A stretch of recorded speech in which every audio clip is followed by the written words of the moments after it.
Dawn, July 27, 1750. Johann Sebastian Bach lies in darkness, but this darkness is not the night. It is blindness. A 65-year-old man, his breath shallow, his body failing. From his lips a sound escapes. Not a moan. No, it is the sound of life cracking apart. A charlatan surgeon's blade took his sight. Now, it devours what little remains. Why must the father of music die like this? So wretched, so alone. The answer lies decades earlier, when he was called the third choice. The house where Johann Sebastian Bach was born was never quiet. From dawn to dusk, trumpets blared, violins sang, violas hummed. His father, Johann Ambrosius, was a court musician, the town's music director. Their home wasn't just a house. It was a workshop, a school, a rehearsal hall. Apprentices came and went. Instruments hung on walls. Sheet music piled on tables. Johann Sebastian grew up in that noise. When his brothers played violin, he sat in the corner, watching their fingers dance. When his father played trumpet,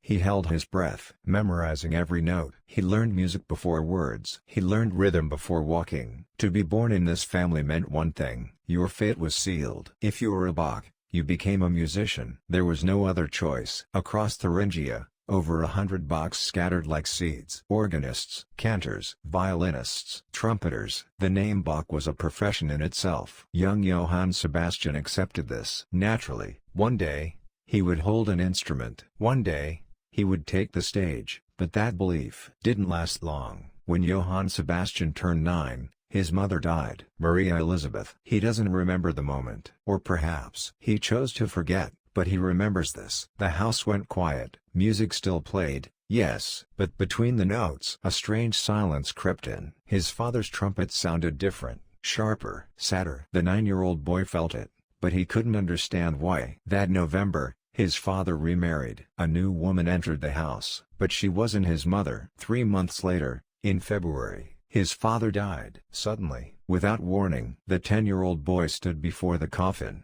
a black wooden box. His father inside. The lips that played trumpet, now blue and cold. The hands that turned pages, now stiff and lifeless. The boy didn't cry. Tears wouldn't come. Only one thought remained. Where do I go now? The house of noise was gone. His brothers scattered like birds, some to other cities, some to courts. For the youngest, nothing remained. Not his father's trumpet, not his mother's voice, not that house full of sound. All of it gone. And so, he left. He left Eisenach for Ohrdruf, to live with his eldest brother, Johann Christoph. That was his first lesson. When people you love leave, they say nothing. And when you're left behind, you don't ask questions, you just go. His brother's house in Ohrdruf was different from Eisenach. Quiet, orderly. Johann Christoph was the church organist, a student of Pachelbel, a man who valued discipline. In his house, there was a schedule: 6 a.m. wake up, 7 a.m. breakfast, 8 a.m. to 3 p.m. school, 4 p.m. to 6 p.m. music lessons, 7 p.m. dinner, p.m. sleep. The 10-year-old boy had to follow it, exactly. His brother was strict. Miss a note? Your hand gets slapped. Miss the rhythm? Start over from the beginning. Focus, his brother would say. Music is not a game. The boy nodded, but inside, he thought something else. Father didn't teach like this. Father smiled when he taught. He said mistakes were okay. He said you could try again. But his brother was different. To him, music had to be perfect. Errors were not tolerated. The boy feared his brother, but there was something he feared even more. A locked cabinet in his brother's study. Inside, sheet music, Froberger, Carol, Pachelbel, the works of masters. The boy wanted to see them, touch them, play them. But his brother refused. You're too young. This is not for you. Why? The boy didn't dare ask, but every night, he stared at that cabinet. Through the lattice door, he could see the pages, just out of reach. Years passed. The boy turned 12, then 13. The cabinet stayed locked. The answer stayed no. Then, one night, when he was 14, something changed. The moon was full. Pale light filtered through the window. The boy crept into the study. From his brother's room, snoring. From his sister-in-law's room, steady breathing. He stood before the cabinet. Slowly, he slipped his hand through the lattice. His fingertips touched the stack of music. Carefully, so carefully. He pulled out one sheet, then another. Even the rustle of paper felt deafening. His heart pounded. His hands shook, but he couldn't stop. He opened the score, By Moonlight, and he began to copy. With a quill pen, dipped in ink. One note at a time, one measure at a time. The moonlight was weak. He could barely see the notes. He squinted, leaned close, nearly pressed his nose to the paper. His fingers froze in the winter cold. He couldn't light a candle. His brother would wag, but he couldn't stop. This wasn't stealing. This was learning. If his brother wouldn't give it to him, he would take it himself. 6 months passed. Night after night, whenever the moon rose, the boy copied music. Froberger's toccatas, Carol's capriccios, Pachelbel's chaconne. He was almost finished. One night, the moonlight was especially bright. He was copying the final page. Then, "What are you doing?" His brother's voice. The boy's hand froze. The quill trembled on the paper. A drop of ink fell, staining the score. His brother approached, grabbed his shoulder, looked at the pages on the table. 6 months of work. "You did this?" His brother's hand swept across the table, snatching up the pages. 1, 2, 3, all of them. 6 months of moonlit nights, crumpled in his brother's fist. "This isn't yours. You have no right to it." The boy's lips trembled. He tried to speak, but no words came. His brother returned the pages to the cabinet, locked it. Click. That sound echoed in the boy's ears. "Don't ever do this again, understand?" The boy nodded, but he didn't cry. He held it in. Only one thought remained. Why can't I have this? Why can't I learn? Why must I always ask permission? That night, the boy understood. There are two kinds of people in this world. Those who have, and those who don't. Those who grant permission, and those who must beg for it. And he was the latter. When Johann Sebastian turned 15, he left again. He left Ordruf, headed north, 300 kilometers, on foot. His destination Lüneburg Street, Michael's school. There was a scholarship for poor students. If you could sing, they waived tuition, gave you food, gave you a bed. He walked with his friend, Georg Erdmann. 2 boys on a dusty road, sharing bread. At night, they slept in barns. Blisters formed on their feet, but they didn't stop. When they arrived in Lüneburg, his clothes were rags. His shoes were worn through, but it didn't matter. He passed the audition. His voice was clear, soprano. He could hit the high notes. So he was chosen, for the Mettenchor, the dawn choir. They sang at the 5 a.m. service every morning, barefoot on cold stone floors. The church was freezing, especially in winter. But when he sang, the cold disappeared. His voice filled the vaulted ceiling, blended with the other boys. It was beautiful. 2 years passed. Then, at 17, a problem. His voice began to change. No more soprano. No more high notes. His voice cracked, squeaked. The choir master called him in. "Johann, we can't use your voice anymore." The boy lowered his head. "But don't worry. You play the keyboard well. You can stay." As an organist, that was his second lesson. When something is taken from you, find something else. When your voice disappears, your hands remain. And so, he became the organist. Every morning, he played for the choir. He didn't sing anymore, but he made the keys sing instead. Something strange happened. Whenever he accompanied, he added variations. He embellished simple chorales. One note became 10. Melodies twisted, wove, danced. It was beautiful, but there was a problem. The congregation couldn't follow. Too complex. Too fast. The cantor called him in. "Johann, your playing is excellent, but this isn't a concert hall. It's a church. People need to sing along." The boy bit his lip. "But this is how it should be played. It can't be this simple." He didn't say it, just nodded. But the next week, he did it again. He couldn't stop. Simple harmonies suffocated him. The notes demanded more complexity, more beauty, more perfection. That was his third lesson. The world wants simplicity, but he could only create complexity. And that made him a problem. When Johann Sebastian turned 20, he became the organist at Neukirch in Arnstadt. A new organ, decent pay, but there was a problem. He had to direct a choir. Boys from the Latin school. They didn't care about music, couldn't keep time, couldn't hold a pitch. During rehearsals, they goofed around. At first, Bach tried to be patient. Again, from the top, he raised his voice, but the students just laughed. "Come on, we just need to sing. Why make it so complicated?" Bach's fists clenched. "Complicated?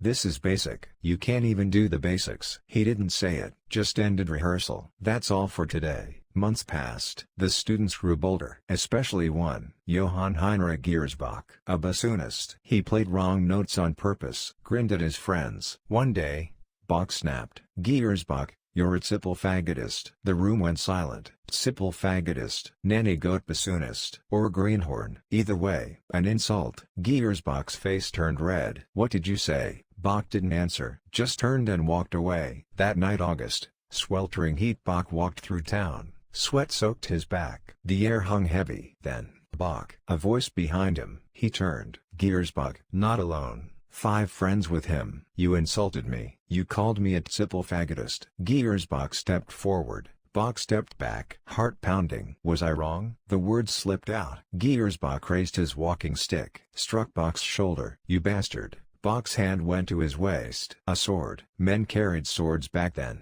Bach drew it. Back off. His voice trembled. Anger? Or fear? Giersbach stopped. Bystanders rushed in. Pulled them apart. Stop. That's enough. The fight ended there, but Bach knew he'd crossed a line. A teacher drawing a sword on a student. Unforgivable. Days later, he was summoned to the church court. Bach didn't make excuses. He simply said he wasn't doing his job properly. The court didn't accept that. He was given a warning, but Bach didn't regret it. Only one thought remained. Why am I so impatient? Why do I demand perfection?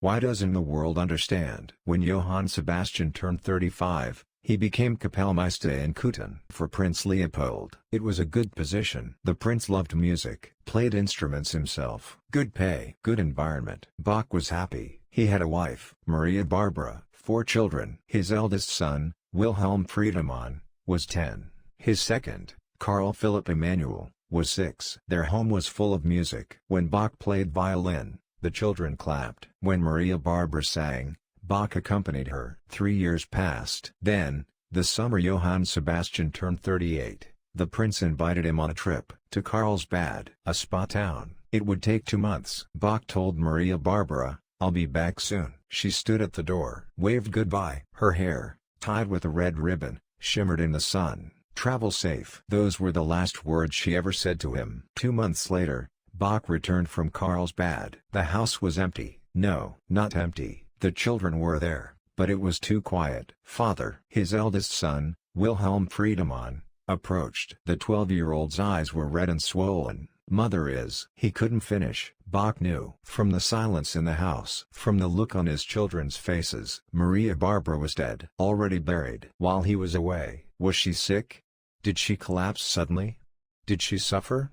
Was it peaceful? He didn't know. He wasn't there for her final moments. Didn't hear her last words. Didn't hold her hand. That night, Bach sat at the harpsichord. He placed his hands on the keys, but he couldn't press them. No sound came. He couldn't make a sound. What could he play? What notes could express this grief? What chords could carry the guilt of absence? He sat there, in the dark, before the keyboard, and he realized some things music cannot express. Some pain music cannot reach. That was the first time he felt powerless. When Johann Sebastian turned 47, a position opened in Leipzig. Cantor of St. Thomas School. A good job. Overseeing music at 4 major churches. But Bach hesitated. Going from Kapellmeister to Cantor was a demotion. And he'd have to teach Latin. Supervise students. I'm a musician, not a school teacher. But things had changed in Köthen. Prince Leopold married. His new wife had no interest in music. The court's atmosphere shifted. Bach had to leave. So he applied for the Leipzig position, but Leipzig didn't want him. They wanted Georg Philipp Telemann, the greatest musician of the age, music director in Hamburg. Everyone knew him. Everyone admired him. The council made him an offer. Telemann declined. Hamburg offered him a raise to stay. Then who was second choice? Christoph Graupner, court Kapellmeister in Darmstadt, a brilliant composer. The council made him an offer. Graupner accepted. Nearly signed the contract. His employer wouldn't release him. Gave him a massive raise to stay. Graupner withdrew from Leipzig. So first choice gone. Second choice gone. The council held a meeting. The minutes record what Councilman Plotz said. Since we cannot obtain the best, we must settle for the mediocre. Mediocre. That was Johann Sebastian Bach. Third choice. Chosen only because no one else was left. Bach never saw that transcript, but he knew. He felt it. In the council members' eyes. In their expressions when he signed the contract. We didn't want you, but we have no choice. No one else is left. That night, Bach sat in his new quarters. Empty room.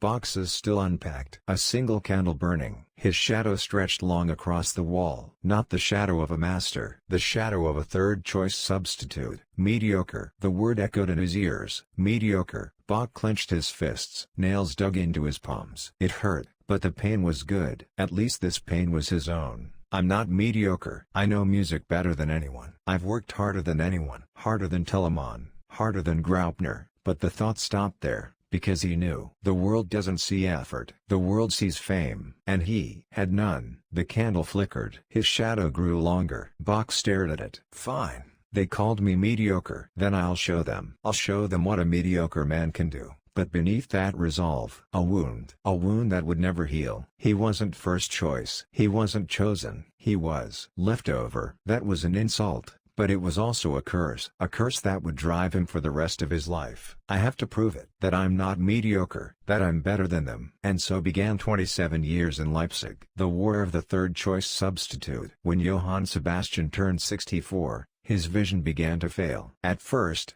it was small. Sheet music looked a little blurry. He had to move the candle closer, but it got worse. Notes bled together. Staff lines overlapped. By the spring of his 65th year, he couldn't read music at all, but he didn't stop composing. If he couldn't see, he could dictate. His son-in-law, Alt Nicol, sat beside him. Bach spoke. Alt Nicol wrote C, E, G, no, G sharp. Then, it was slow, frustrating, but he couldn't stop. Before thy throne I now appear. That was the last piece he dictated. A chorale. Simple, no complex counterpoint, no ornate embellishments. Just one melody, rising slowly, quietly, then falling. Like a prayer, like a farewell. That April, a doctor arrived in Leipzig. Chevalier John Taylor, a traveling eye surgeon. He introduced himself as a master healer. Claimed he'd cured hundreds across Europe. Bach's family felt hope. Anna Magdalena held his hand. Johann, you'll see again.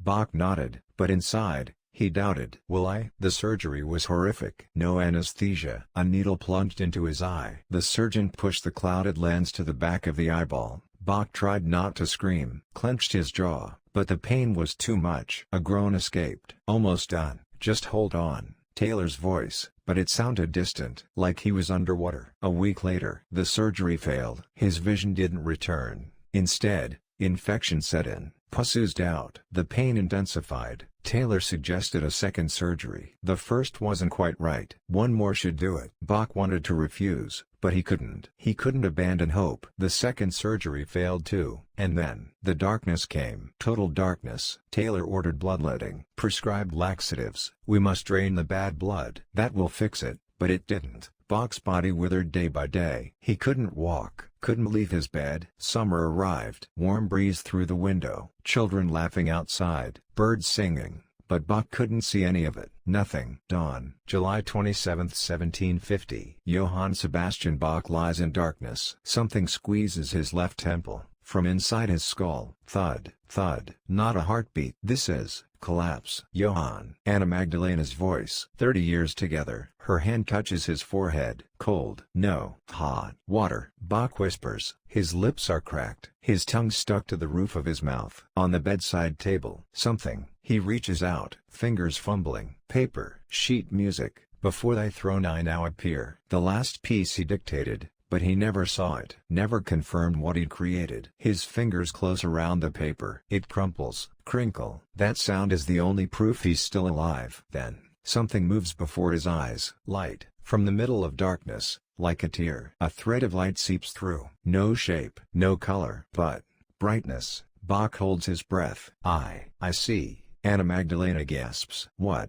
What do you see? Light. Something crosses his face. A smile? No. A spasm. But Bach feels like he's smiling, because he can see it. Light. And in that light, something flows. He sees the house in Eisenach, the house of noise, trumpets, violins. His father's laughter. His mother baking bread in the kitchen. His brothers practicing. And in the corner, a small boy watching them. One day, I'll be like them. One day, I'll be a musician. He hears his younger self. The scene changes. Ordruf. Night. A 14-year-old boy copying music by moonlight. His fingers frozen. But he doesn't stop. Just a little more. Just a little more to learn. That boy was him. The scene changes again. Arnstadt. A street at night. A 20-year-old man drawing his sword on Giersbach. His hand trembling. Anger and fear mixed together. I'm not wrong. I'm right. The young man shouts. The scene changes. Street. Mary's church in Lübeck. A 21-year-old listening to Buxtehude play. Tears streaming down his face. Beautiful. So beautiful. Can I ever play like that?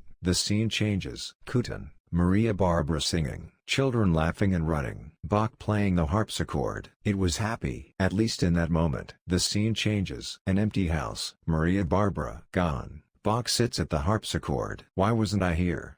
Why wasn't I beside her? The scene changes. Leipzig, the council chamber. The minutes. Since we cannot obtain the best, we must settle for the mediocre. Third choice. Chosen out of necessity. But strangely, the memory doesn't hurt anymore. The scene changes. Street. Thomas Church. The choir sings. The orchestra plays. Bach conducts. The street. Matthew Passion. Music fills the cathedral. Rises to the ceiling. Reaches for heaven. In that moment, Bach understands. This was it. This was why. Third choice. Mediocre. Not chosen. But that's why he worked harder. Wrote more. Dug deeper. Over 1,000 compositions, cantatas, masses, passions, fugues, toccatas, chorales. Alone. Unrecognized. Living as the third choice, but it wasn't a curse. It was a blessing. Because he could prove it. That even if you're not first, even if you're not chosen, even if they call you ordinary, you can be great. The light grows brighter. Bach smiles. A real smile this time. Everything was good. The pain, the wounds, the insults, all of it was good.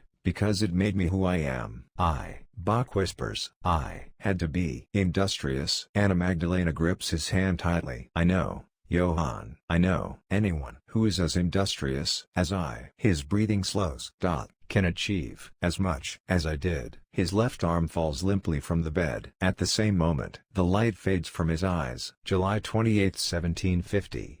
8:15 p.m. Johann Sebastian Bach died. The funeral was modest. No requiem. His grave was not recorded. His estate inventory listed 5 harpsichords, 3 violins, and 52 theological books. Almost no cash. The mediocre man. The third choice. And so, he left. 50 years passed. 100 years. 200 years. Telemann's music was forgotten. Graupner's music was forgotten. But Bach's music survived. The street. Matthew Passion was revived by Mendelssohn. The Well-Tempered Clavier was studied by Chopin and Liszt. The Goldberg Variations became immortal through Glenn Gould. The third choice man became the father of music. So let me ask you, what choice are you? Were you chosen?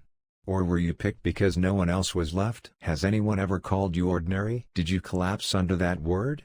Or did you rise? Bach said this. I had to be industrious. Anyone who is as industrious as I can achieve as much as I did. That wasn't humility. That was a challenge. A challenge to you. It's okay if you're not first choice. It's okay if you're not chosen. It's okay if they call you ordinary. But don't stop. Be industrious. Prove them wrong. Prove you're not ordinary. Like Bach did. The third choice. Who became the father of music. So I ask you again. What is your life? What are you living for? And are you, right now, in this moment, industrious?